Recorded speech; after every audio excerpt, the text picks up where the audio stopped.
बुंदेले हरबोलों के मुख से हमने सुनी कहानी थी, खूब लड़ी मर्दानी वो तो झांसी वाली रानी थी। Ahead of infinity presenting Jhansi की रानी से जुड़े हुए कुछ रोचक तथ्य। Fact number 1।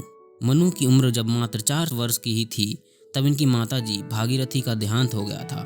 पेशवा बाजीराव द्वितीय ने मनु को अपनी पुत्री मानते हुए इनका नाम छबीली रखा था। Fact number 2। इनके प्रमुख घोड़ों के नाम सारंगी, पवन और बादल थे। आश्चर्यजनक बात ही तो यह है कि बादल नाम के ही घोड़े पर लक्ष्मीबाई सवार होकर 1858 की लड़ाई में अपने किले की 100 फीट ऊंची दीवार से छलांग लगाई थी। Fact number 3। मनु के विवाह के बाद ही उनको मणिकर्णिका से रानी लक्ष्मीबाई की उपाधि मिली। Fact number 4। लक्ष्मीबाई ने 1851 में एक बालक को जन्म दिया जिसका नाम उन्होंने दामोदर राव नेवेलकर रखा। दुर्भाग्यपूर्ण बालक का 4 महीने में ही निधन हो गया। दोस्तों, यह जानकर आपको हैरानी होगी कि 2 वर्ष बाद उन्होंने गंगाधर राव के चचेरे भाई के बेटे आनंद राव को पुत्र के रूप में गोद ले लिया। राजा गंगाधर राव के निधन से 1 दिन पहले ही आनंद राव का नाम बदलकर दामोदर राव रखा गया। Fact number 5। उस समय के ब्रिटिश गवर्नर लॉर्ड डलहौजी ने एक नियम लागू किया जिसके अनुसार दत्तक पुत्र को उत्तराधिकारी नहीं माना जाएगा तथा राज्य पर कंपनी का शासन होगा। लेकिन लक्ष्मीबाई ने इस नियम का कड़ा विरोध किया तथा यह कहा, मैं अपनी झांसी नहीं दूंगी। Fact number 6। आपको जानकर हैरानी होगी कि युद्ध कौशल में जितनी लक्ष्मीबाई निपुण थी उतनी ही वह खूबसूरत भी थी। हालांकि उनको देखने का सौभाग्य हर किसी को नहीं मिला था, लेकिन उस समय मशहूर ऑस्ट्रेलियन वकील जॉन लैंग किसी आवश्यक मीटिंग के लिए महल में आए थे।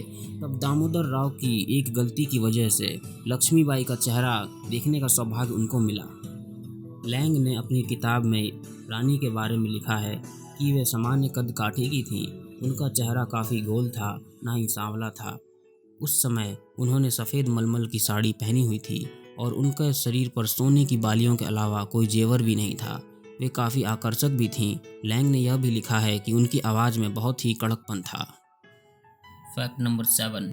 अंग्रेज़ों की तरफ से कैप्टन रॉड्रिक ब्रिग्स पहला शख्स था जिसने लक्ष्मीबाई को अपनी आंखों से लड़ाई के दौरान लड़ते हुए देखा था। जॉन हेनरी सिल्वेस्टर ने अपनी किताब recollection of campaign in Malwa and central India में लिखा है कि उस वक्त लक्ष्मीबाई ने घोड़े की लगाम अपने दांतों से दबाई हुई थी और दोनों हाथों से तलवार चला रही थी।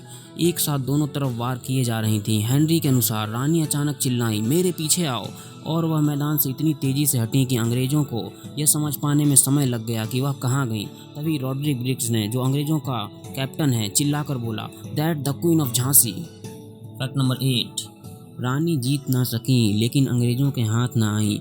युद्ध में लक्ष्मीबाई पूरी तरह घायल हो गई थी, परंतु दामोदर की रक्षा के लिए वह युद्ध से पलायन कर गईं। परंतु उसी वक्त किसी अंग्रेज की कटार रानी लक्ष्मीबाई के सिर से लग गई।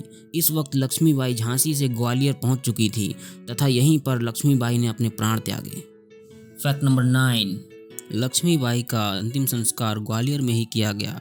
दोस्तों, आपको जानकर ये हैरानी होगी कि महारानी लक्ष्मीबाई के युद्ध के दौरान चलाई गई तलवारें जो खून से सनी हुई थी आज भी उसी स्थिति में ग्वालियर की म्यूजियम में सुरक्षित रखी हुई हैं। Fact number 10। कहा तो यह भी जाता है कि झांसी के किले में आज भी युद्ध के दौरान मरे हुए अंग्रेजी सैनिकों की आत्मा भटकती रहती है। इस कारण किले के दरवाजे शाम 7 बजे से पहले ही बंद कर दिए जाते हैं और किसी को भी अंदर आने की अनुमति नहीं होती है।